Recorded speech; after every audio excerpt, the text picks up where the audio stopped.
Okay, quite a lot of you. Thank you very much for coming. I'm very excited to share with you our path to building a mobile game development company. And very happy to be here. This is my first talk in Digital Dragons, so I'm super excited, but also a little bit nervous. All right, so without further ado, let's start. So some notes before we start. The talk is about mobile and free-to-play sector, obviously. So if anybody is here by a chance and he missed it, so you still can leave, so it's okay. Okay, so who is it designed for? So mainly solo developers who want to work after hours, small teams that want to kick off their first projects, and employees or maybe teams that want to escape corporate world and maybe start something on their own. And there's also some pre-notes that I would like to disclaim beforehand. So my goal for this lecture is to share what we've learned and our approaches, our methods, and what works for us. And I would like you to know that please mind that this is our path and this is what we've learned. It might work for you, it may not, but I'm very happy to share what worked for us, and maybe you can take something out of it. And also a disclaimer: we do not think that the investors are necessarily bad, but something about this will be at the end of the presentation. And our initial success is based on Google Play and organic traffic, so this is a very huge factor that you need to consider during this presentation. And also very little cash investment on our side. And maybe a little bit about us. So we are called FERA Games, and we've established the company in Q3 of 2021. And we are operating completely remotely. We are based in English, so even though the founders are Polish, we decided to operate 100% in English to be able to hire people from all around the world, to not have these restraints, and because there's a lot of talented people out there, and we wanted to be able to reach them. We develop mobile games, and our first and flagship title is Idle Ocean Cleaner. It is an idle tycoon game in free-to-play casual mobile game, of course, about cleaning the oceans from plastic pollution. It's about recycling and ecology. And currently we are developing our second game, which is called Space Colony, and it's about colonizing the planets with an alien race souls. And our first game is actually already on Google Play for quite some time. It recently has reached 1 million downloads, which is a huge success for us. And the second game is currently in a pre-register phase. Well, it should be, but we had a little delay, so it probably will be in the next week. All right, so the presentation will be presented in the form of timeline. So there will be a lot of highlights, and I know that we are operating in a very difficult area here because the people back there can probably barely see entire thing. So you can take pictures, but I'm very happy to share the presentation afterwards. And my email will be at the end of the presentation, and I've also included it here, but it's on the very bottom, so yeah, you're welcome. Okay, so this is the timeline that I want to present for you, and this is how we started. So at first I started with pre-production, development, and scaling, but I came to the conclusion that I should also share with you what happened beforehand, before we started working on a game, and because that's very important, and it all starts with people, and in our case that wasn't different. So because this is not my path on my own, this is our own. This is a path of two people, and this is actually Chris, my dear friend, and me, and those are probably some graphics generated by AI. And our quick background, so Chris is a long-time programmer with a lot of experience in C#, and I'm a game designer, but I've also had experience in QA before, and I was going through the ladder of the corporate world in few Polish game development companies before. Okay, so what happened before before what led to the company formation. So at first, I should mention that Chris and I we met when we were like teenagers, and we established our friendship and trust while playing like MMORPGs. So we killed a lot of dragons together. We grinded a lot of stuff, and we get to know each other. And then obviously we were part of bigger clans, bigger guilds in those MMORPGs, and that has actually taught us a lot. But we didn't knew back then about remote culture, how to operate with the big organizations, and how to structurize them, and how to properly manage them. And of course, we had some projects that failed in the past. So this isn't the first time all rainbows and sunshine story, because we failed in the past. We tried to do a application for tattoo studios, and we also tried our own software house, but that was a flop as well. And we decided to go with the game development, because we knew how to do it, and this is how it started. So at first, when we decided to create games, we knew that we need to be very cautious, and we need to be very wary of our limitations, because we are only 2 people at first. And we decided to build a game that we actually can do, not what we want to do, because obviously we would make an MMORPG and slay dragons together, but we decided that we should know our limits. So our primary motive was, let's build a game we can make, not the game we want to make.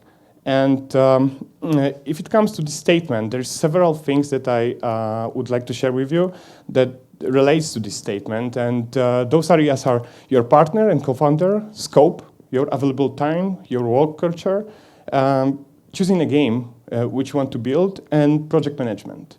Let's start with your partner and a co-founder. So the first thing that was very important for us, and we think is one of the key elements to our success, is that we actually have a real deep and meaningful trust we've built throughout the years. I don't have any recommendations and suggestions for you how to build trust with your colleagues, or how to find how to find someone who you can trust, but that's something that definitely helps. So I wanted to add that. And another thing is that we have a complementary skills, and we strongly believe that 2 people that can do different things are actually worth way more than just 2 people doing exactly the same thing. So in our case, it was a game design and coding. And we have a very alike work ethics that we established while playing MMORPGs, because we know we are very hard grinders, and we work a lot. And that works for us because we don't have these clashes, and it is often heard that co-founders sometimes may try to someone may work a little bit more than the other one, and it might result in a clash in the end. And in our case, that wasn't the case, because we already knew what happens. So if it comes to scope, available time, and work culture, we had to decide on a scope very early. And we are very minimalistic in this regard. So we decided it should be quick, realistic, and should be only on one platform to deliver it as soon as possible. So we've established a release MVP in 3 months. So this was our goal. And nothing else was on the table. So we really wanted to do it really fast, because we didn't want to sacrifice 1 year of our time for a possible flop. We wanted to give ourselves time to maybe try something else if this fails. And then we had to be aware of our limits, and because we were still working on our day jobs at the same time, and we started doing that while working. So basically for someone else. And we had to know that we are working after our hours, so we know our limits. So we were working during weekends and basically after hours every day. And then we established a work culture. So we are very respectful about the contact that we had to have, because we had to stay in a constant contact, but we also had to be respectful of our own lives, because we did have them. And that led us to choosing the game we can build, actually. So in this regard, like I said, we knew our limits, and because we are only a coder and a game designer, we were thinking what we can do, and that led us to the idle games just because of our skill set. Because idle games are very low on art part, and there is a lot of math and a lot of coding right there. So that was our choice. And then we decided that we don't really want to like revolutionize the market, and we want to do something that can earn money, but at the same time can be really fun to make.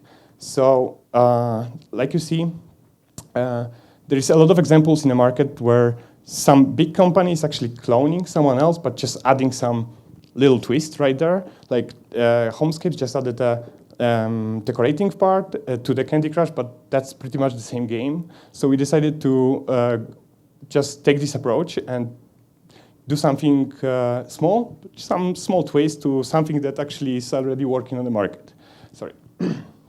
Okay, so we are scanning market for successful games, and how we did that. So we are scanning for a lot of downloads, a lot of active players, so we are scanning the Discord communities and stuff. And then we are also watching the ads of other games. So because we have this this feeling that if a game has an active running campaign, that means that they are doing something right. So probably they are earning money. So this is how we scan the market. And then we also wanted to hit the T1 markets, which is US, Canada, France, Germany, and we decided that we want to go for the ecology theme because those markets actually can care about this. Countries that have their own struggles and own problems, they probably don't care, but we knew that we want to reach those targets, these T1 markets where the money is, and this is why we came up with the ecology. And also it was a phase when I was really interested in ocean cleanup program, and we thought, okay, that's cool. Maybe we will make a game about cleaning the oceans from plastics. That's something cool. And yeah, then we went to the project management part, and we had to establish how to do it quickly and relatively easy. So we wanted to avoid the inflation of tools. So we decided only to keep this in a very restrained free tools. So pretty much only Trello, Google Drive, and Discord. Like we don't want to go over the top of this. And if we had any need, like additional need for anything else, we would try to like modify, add some something to the Trello, maybe some to Google Drive, and it sticks, it works. We are like 2 years after this, and we are still only using these free tools. So there is no need for additional tools. Then, of course, if it comes to coding, then we use Unity, Git, and Google Sheets. And to the Google Sheets, I will get back in a while. Okay. If it comes to our project management, we decided to go with the adaptive Scrum.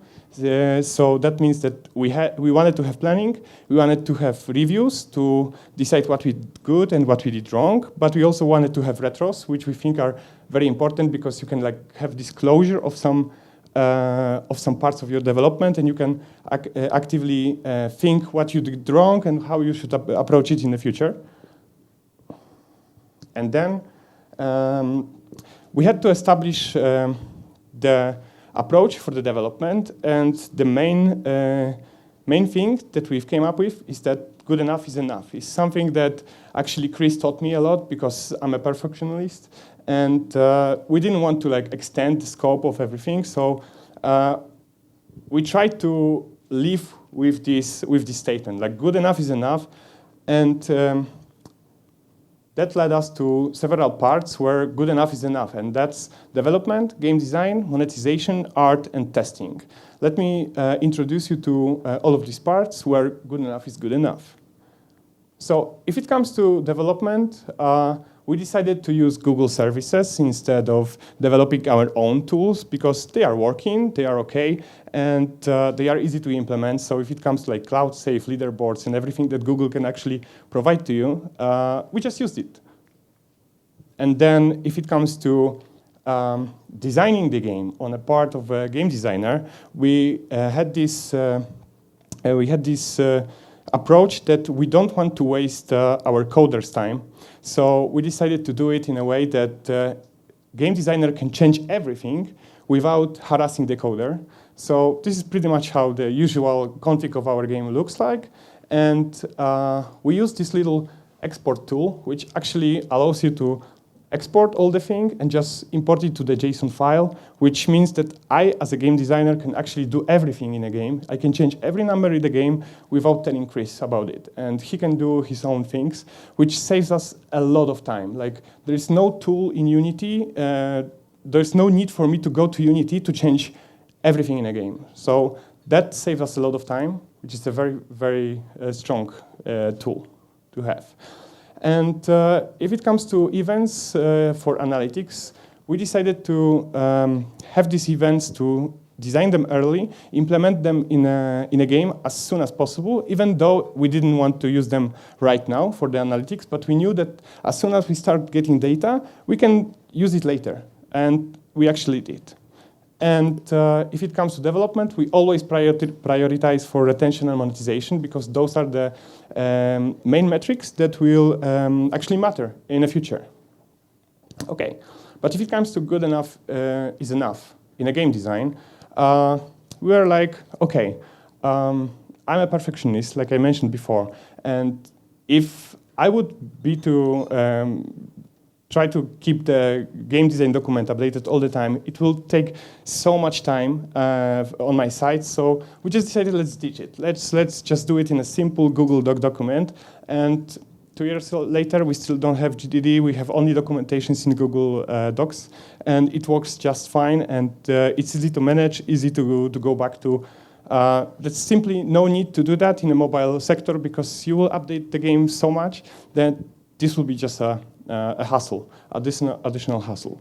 Okay, so if it comes to the game, we wanted to do something really quick. So like I've mentioned before, we established the twist in one of the games that we saw. We decided to just use the proven mechanics from different games and just add something on our own, because we are quite sure that the game will evolve in its own way anyway. Like, every game will have its own perks and twists, and even if you start with like taking some other ideas, it will change. So don't worry about this at all.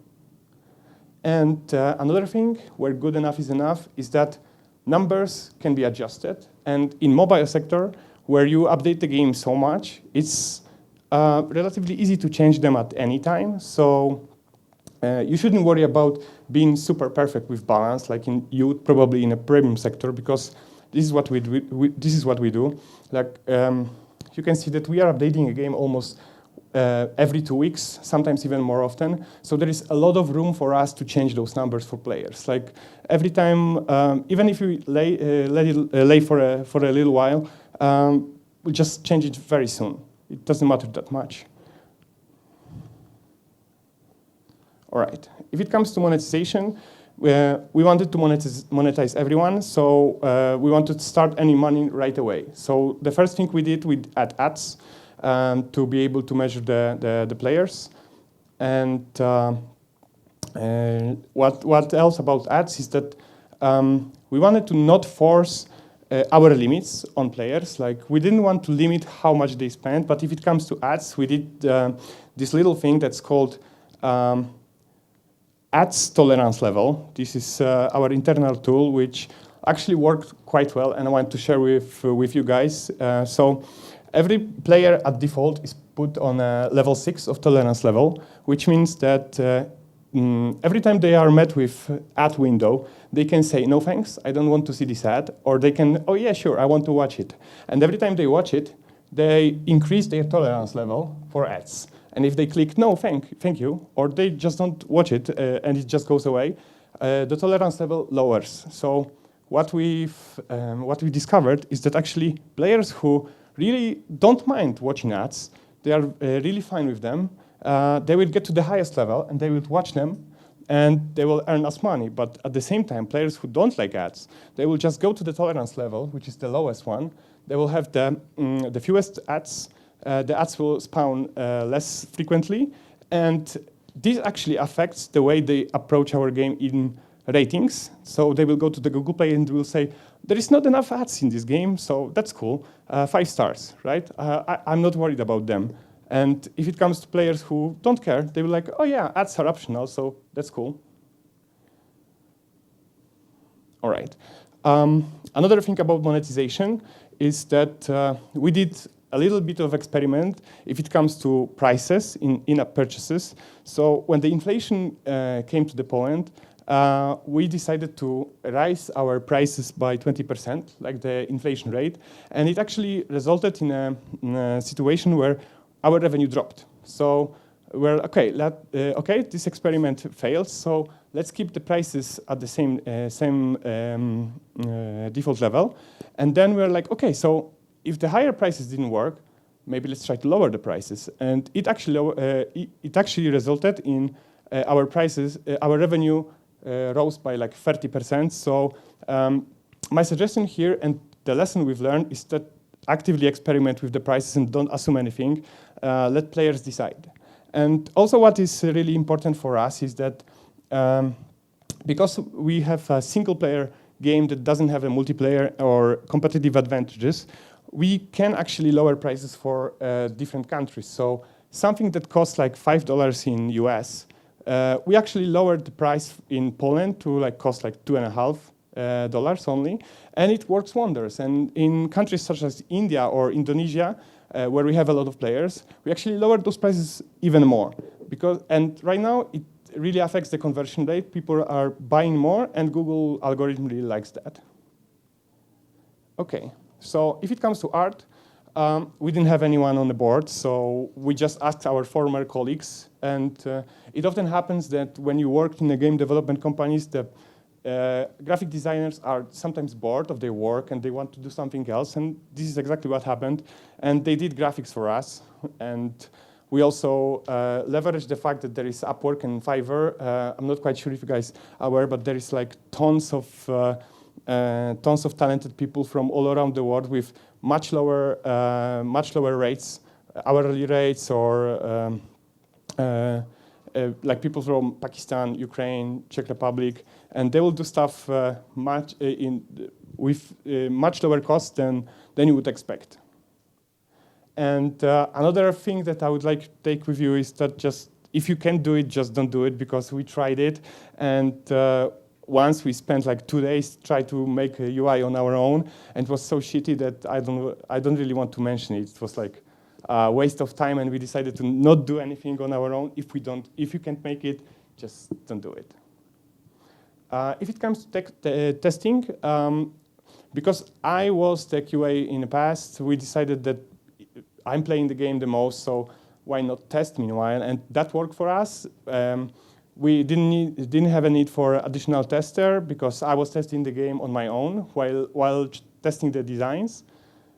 And if it comes to performance on mobile, that's kind of tricky because you have to optimize for a lot of devices. But what we actually did was a very simple trick. So I found an old telephone in my drawer, and I just picked it up, and I was like, okay, this is our lower device. And from now on, we only gonna care that this has 30 FPS.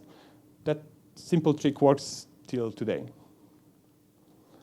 Another thing is that we found that we're trying to fix every bug at every possible moment, but at some point it turned out that some bugs are just not worth it. Not many players we experience them, and if they are not coming back to you, they are not affecting players in meaningful way, then just ignore it. Maybe they will fix themselves in the future. Maybe you'll have time for them in the future. And one more thing is that our friends, and actually in our case that was our moms, I don't know why they loved our game, but they played like crazy. And our advice is to show your game to a lot of your friends, and I'll explain how to do it properly in a second. But the very important thing is to make your game in your own native language, because this is a place where you have the most colleagues, where you have a family, when you can test your games in the best manner. And my advice here is to give a telephone to your friend, tell him to play the game. Don't tell anything, like don't say a word, don't suggest anything, just look at what he does and just write it down. And that works wonder. People are paying for playtest clouds and a lot of different tests, but you can do it on your own, and that's completely okay.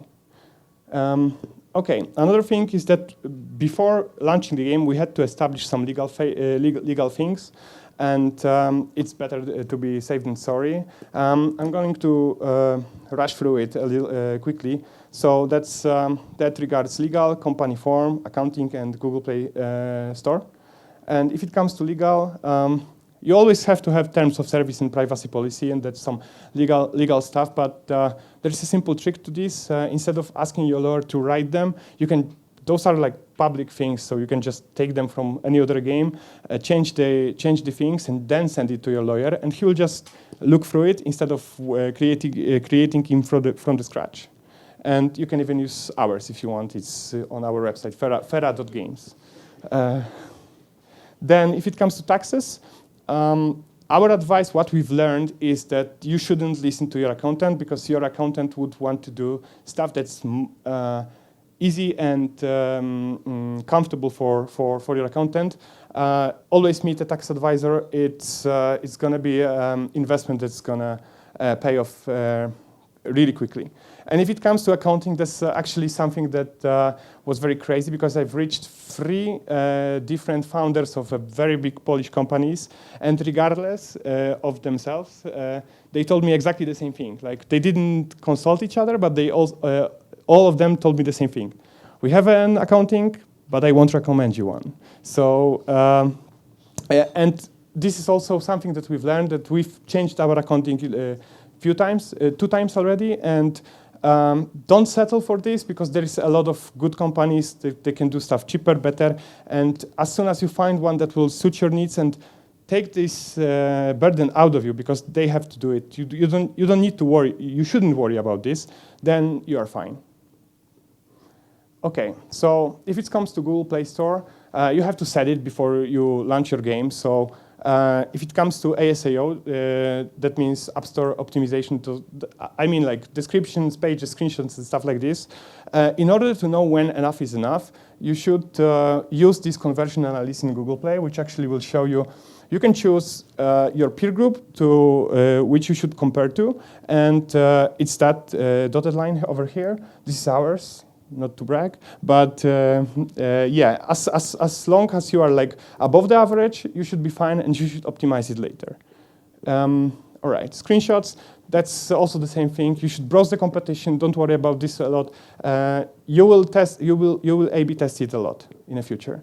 And if it comes to keywords, that's something that probably one of the things that I'm most proud of, but because our approach to keywords and the descriptions on stores is pretty simplistic, but maybe a little bit, I'll just tell you how we do it. So in order to see what keywords your competition are using, just take the description of any competition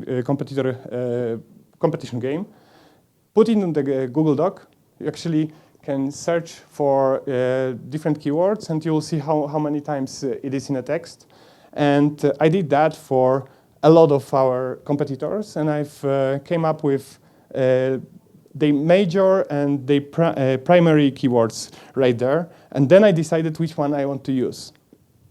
And then after that, I actually made it into 2 categories. And first one is general, which all games have.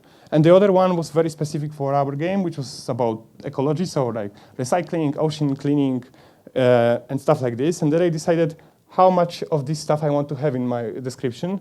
And then I started to write it and started to implement it into the description. And it works wonders. All right, so at this point, we are before releasing the game. And our total expenses was, on our own, was like $700 for game art and marketing creatives, and like 250 USD, so below $1,000 before we released the games. That was our total expenses. So it's a soft launch time. And the game was released, the game is on Google Play, and project is still done after hours, but it's self-sufficient in a way that it's covering the basic costs. It's not paying us money. So at this point, game was actually in English, Polish, and German for some reason. I'll get to that later. And we only released it in Poland, UK, and Germany. And then for the sole purpose of testing, we released it on the Philippines, but I'll also tell you why in a second.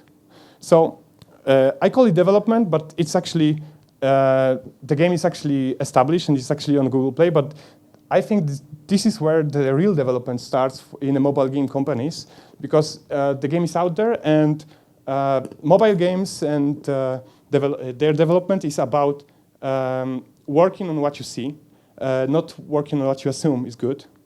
So, yeah, our statement would be to act according to what you see, not what you think, not what you assume. And this also comes into several categories. The first one is development priorities, user acquisition, analytics, and avoiding hiccups. So to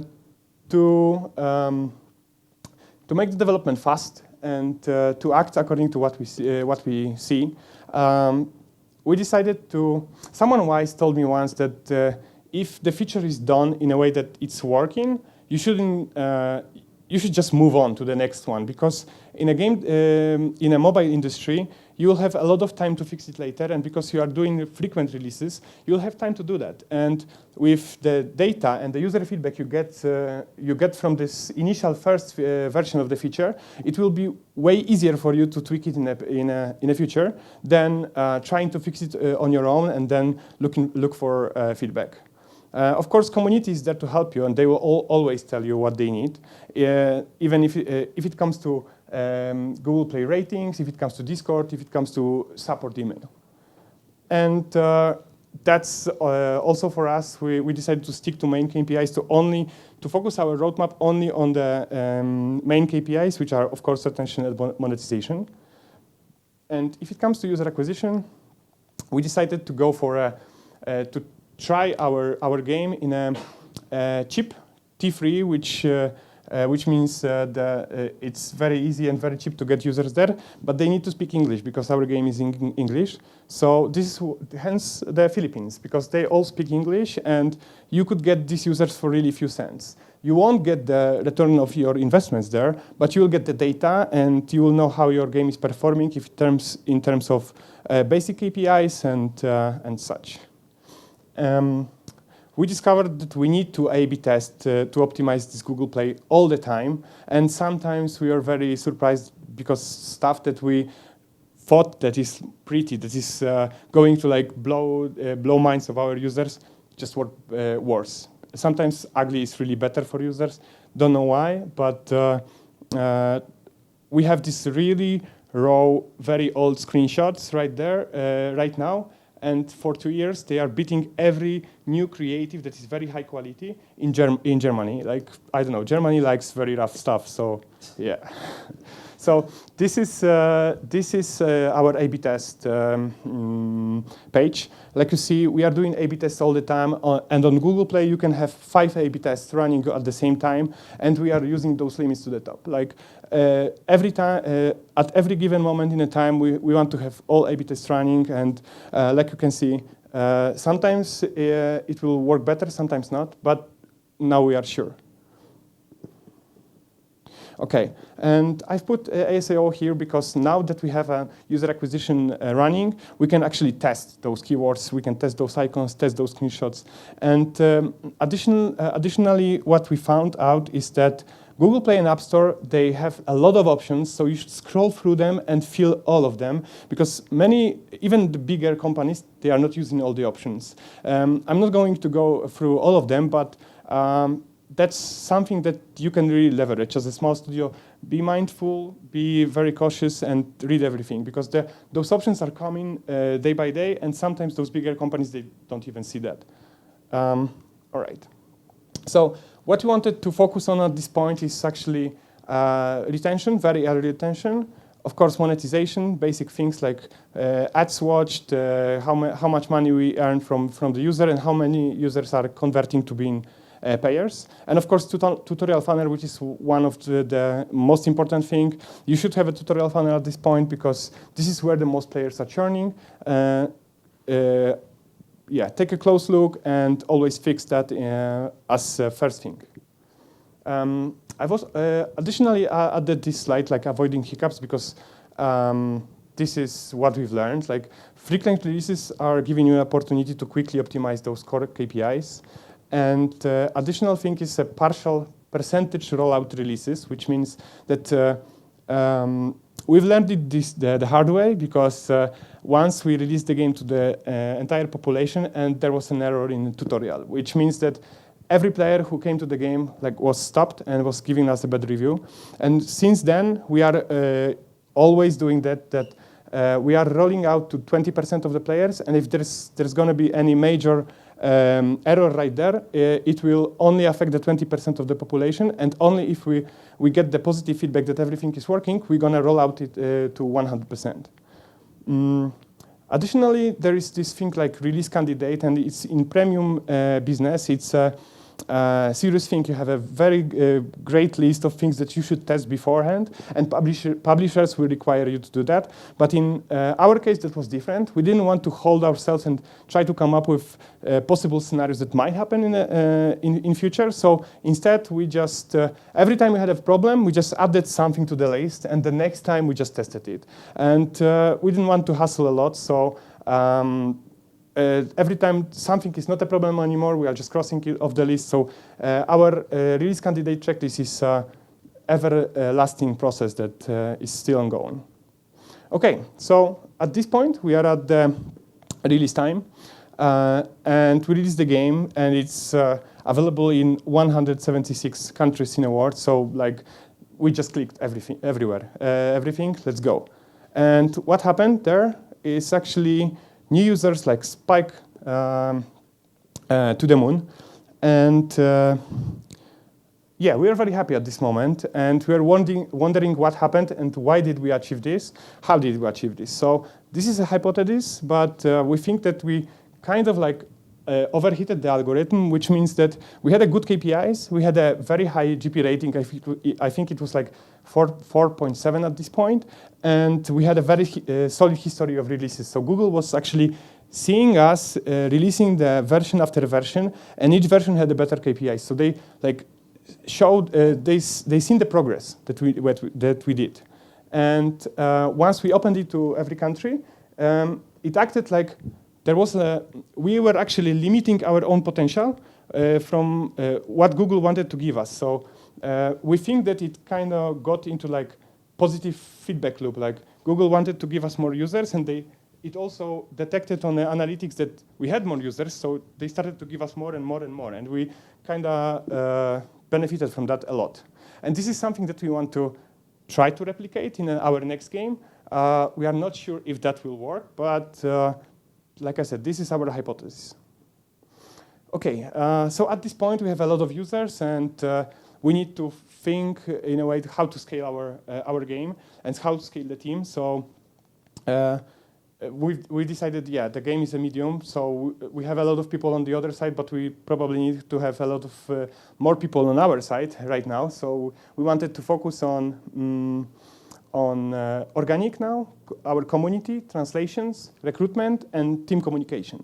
So if it comes to these areas, yeah, so this is our organic, how it lasted without the numbers, but it started right there. We are like over here right now. And like you see, we had an initial big spike, but we wanted to make sure that it's not a one-time thing. So what we did at this point, like any reasonable business owner would do, so we bought ourselves some nice cars. Not really, I'm joking. But actually, what we did is we did nothing. We stayed in this position because we were like, okay, let's keep it cool. Let's not do anything hastily.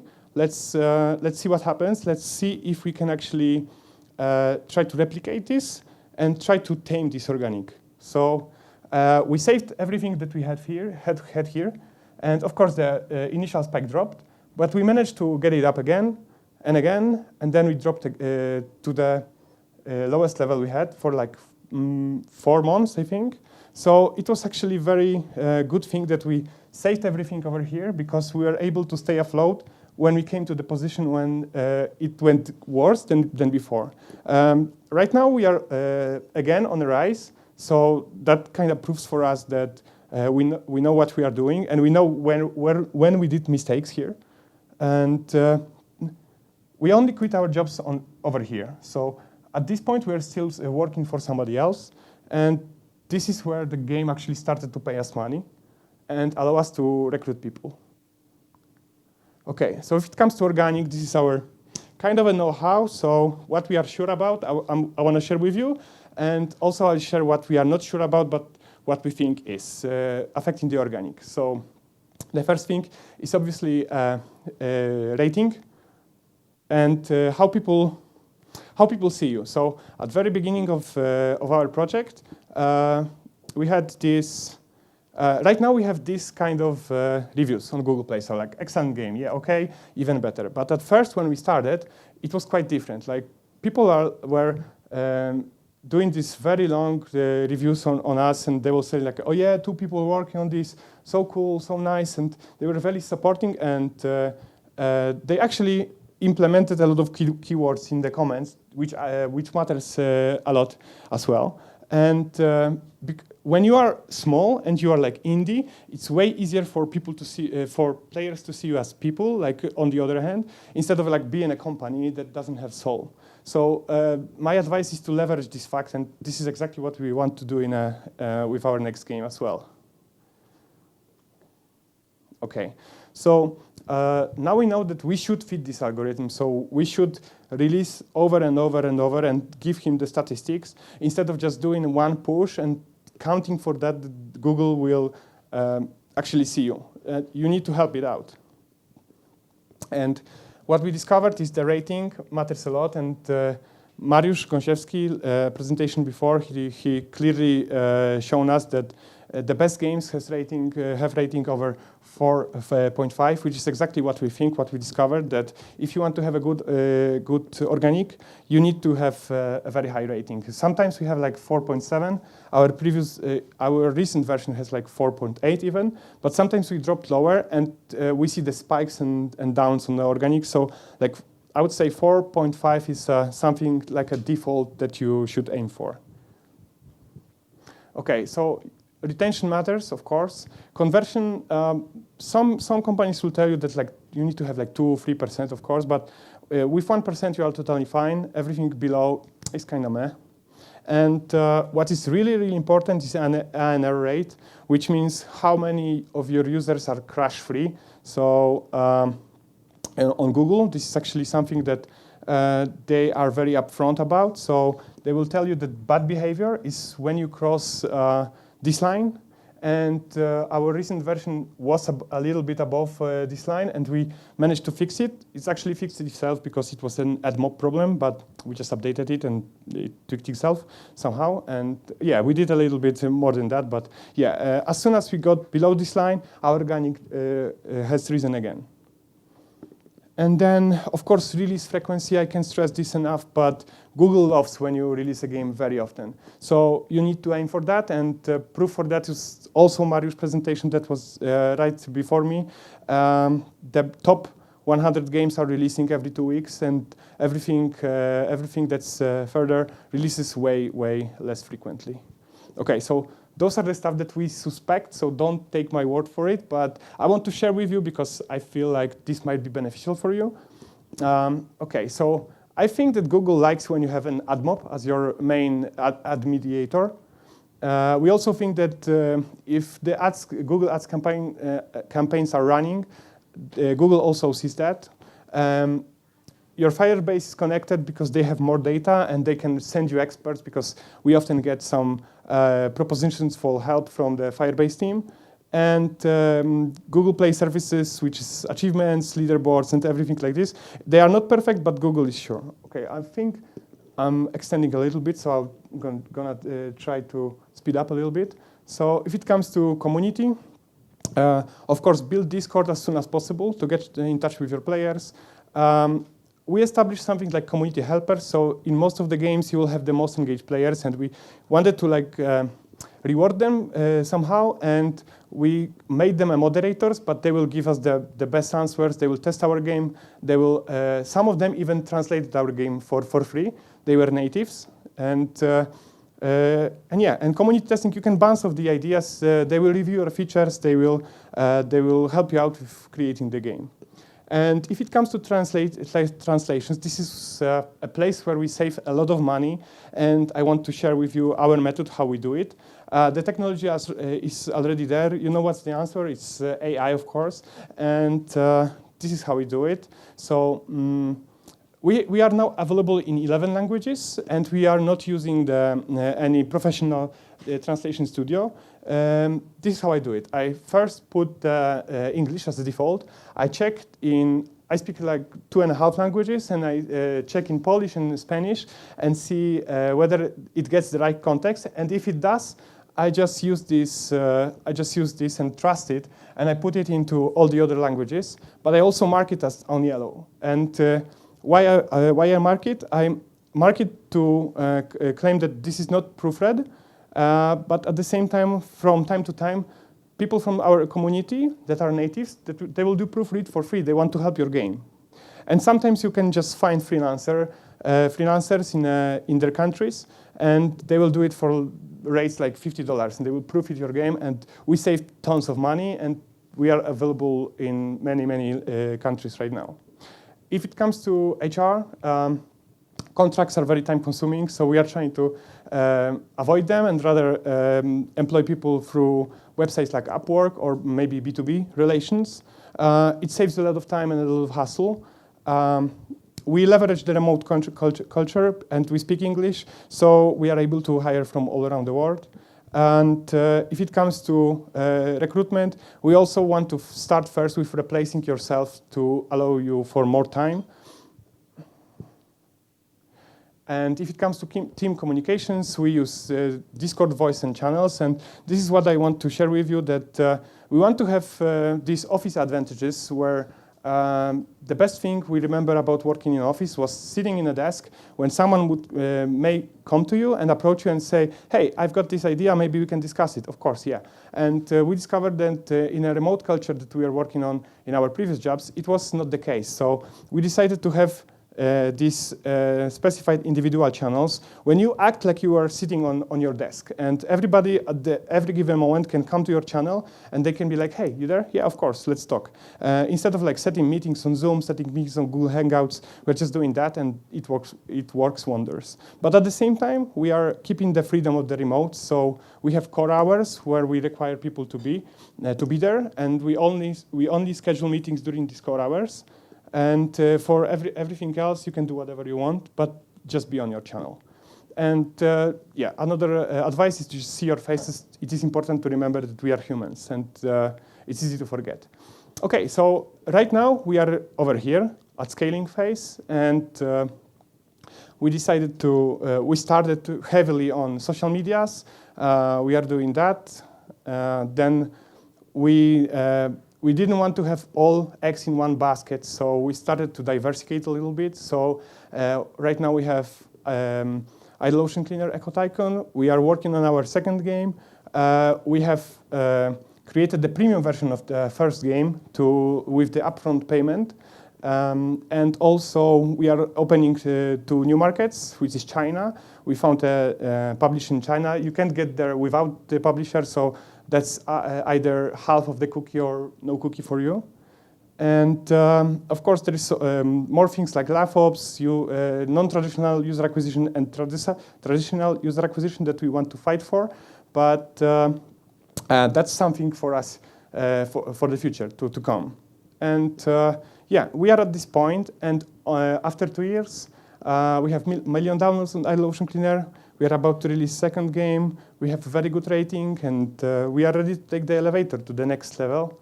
And only now we think we are ready for investors. Why? Because now we have a proven track record, and instead of coming and relying on investors for being able to do something, we now have a clear value of ourselves, and we can present it to investors, which gives us leverage in the negotiations and agreements. And we are also resilient to ups and downs because we've been through a lot, like ups and downs and a lot of problems that we managed to come up victorious. And we think we understand the business better, not only game development, but also everything that relates to money and operating the business. So this is where we are, and we are about to scale, and we want to improve our company by adding additional persons. So if you know some marketing expert, we are very open to partner up with someone who is willing to join us in a free-to-play game sector. And that's about it. Thank you very much for your time.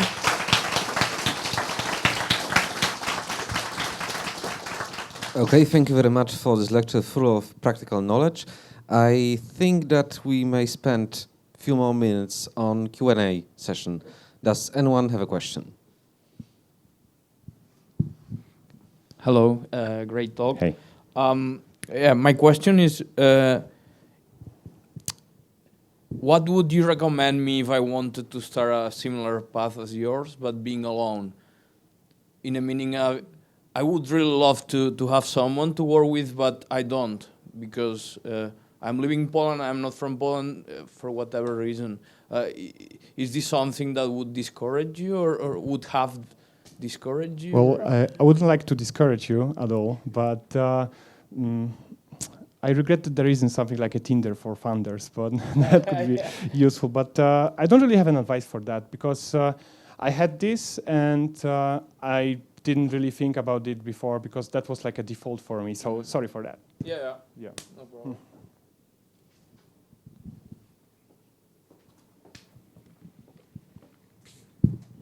Thank you for the great presentation. I have a question to one of the first slides you showed. You showed this spreadsheet where you were tendering a lot of numbers there, and then you were generating the JSON file out of it.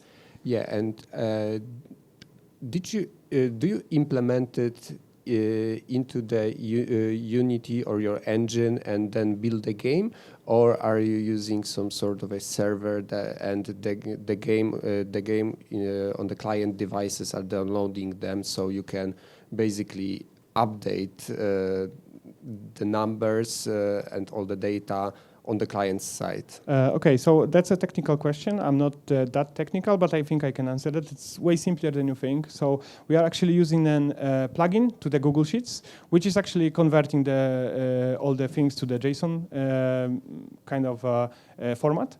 And that's on our technical side to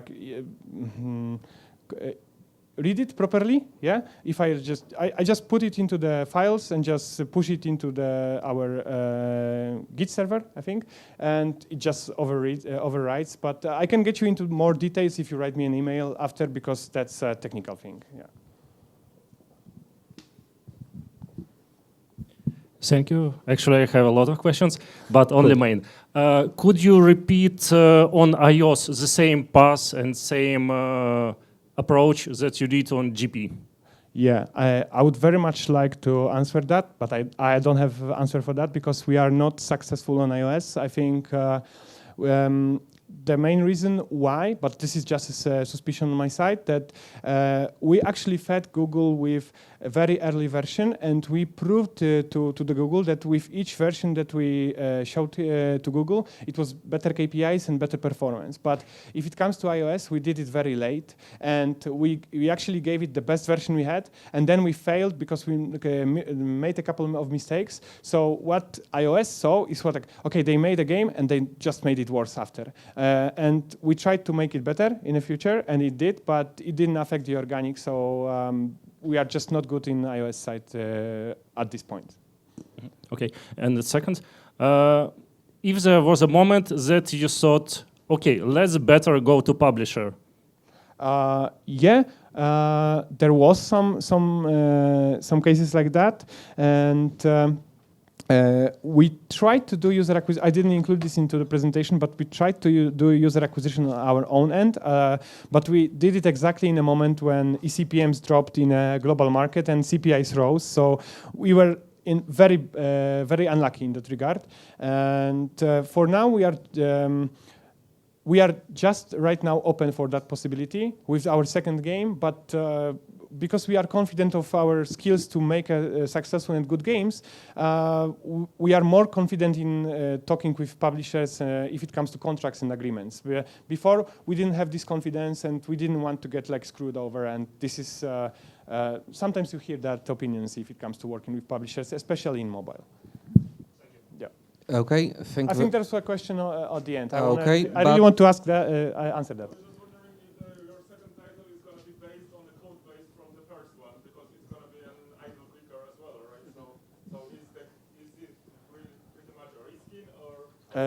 No, the first game was really a lesson, and the second one is like an experience. So we did everything, maybe some parts of it, yeah, but the next game is better optimized, and it's just completely new things that because we've learned a lot with our first project. But there are some similarities, and if you want the details, I can later answer that in email. Okay, thank you very much, Rafał. It has to be the last question and last answer today. So thank you very much again, and see you next year. And also, I thank you guys.